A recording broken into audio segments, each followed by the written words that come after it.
السلام عليكم. اللهم صل على محمد وآل محمد وعجل فرجهم ولنا أعدائهم أجمعين.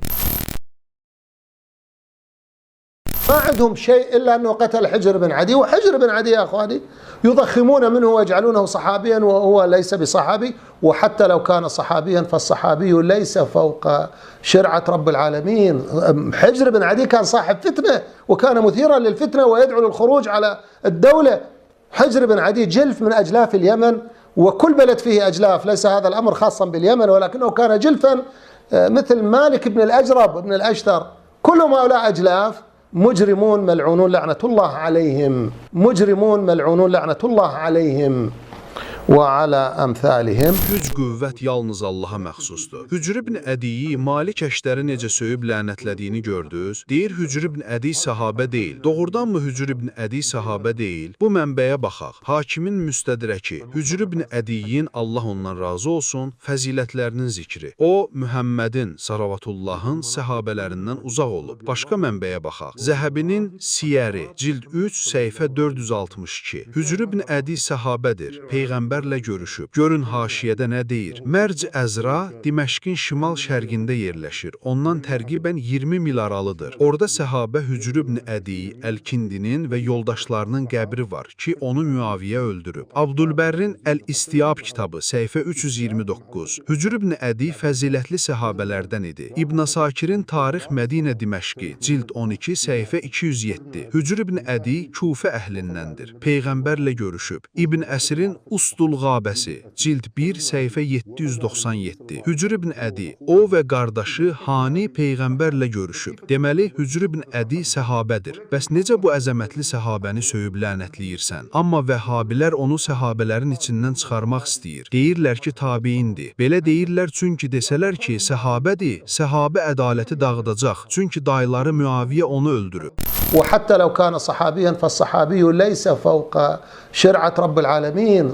حجر بن عدي كان صاحب فتنة وكان مثيرا للفتنة ويدعو للخروج على الدولة.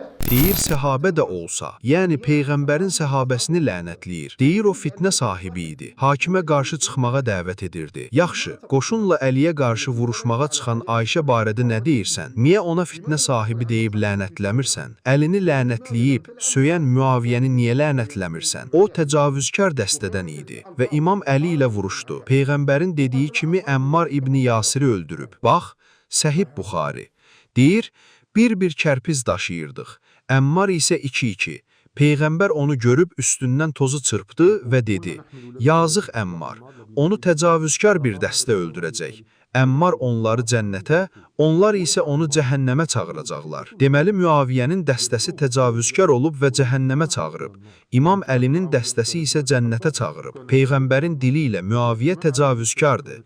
Niyə onu lənətləyib, həmin sözləri ona demirsən? Bəs səbəb nədir ki, Müaviyə Hücrü öldürməyə məcbur etdi? Cavaba baxaq. هل قتل معاوية حجر بن عدي لرفضه التبرؤ من علي؟ قتله لحجر بن عدي لتشيعه وحبه لعلي بن أبي طالب، هذا ثابت فيما حصل لمعاوية رضي الله عنه، وهي أحد الأخطاء التي لا يمكن أن نعتذر لها، فهي خطأ كالخطأ الذي وقع من معاوية أيضا في قتاله لعلي رضي الله عنه، كالخطأ الذي وقع في توليته ليزيد. İndi bildi onu niyə öldürüb. Çünki o Əli əleyhissalamın şiyələrindən idi və deyir xəta edib, ictihad edib və xəta edib, əcri var. Maşallah, belə gözəl dinə. Allah adam öldürmək barədə nə deyir? Baxaq, Nisa surəsi 93. Kim bir mömini qəsdən öldürərsə, cəzası əbədi qalacağı cəhənnəmdir. Allah ona qəzəb edər, onu lənətləyər və ona böyük əzab hazırlayar. Deməli, Müaviyə dünya və axirətdə lənətlənib. Budur dininiz, ey vəhhabilər. Səqifə günündən bu günə kimi Allahu Əkbər şüarı ilə qətl, baş kəsmə, qan tökmə. Vəsselamu aleykum və rəhmətullah.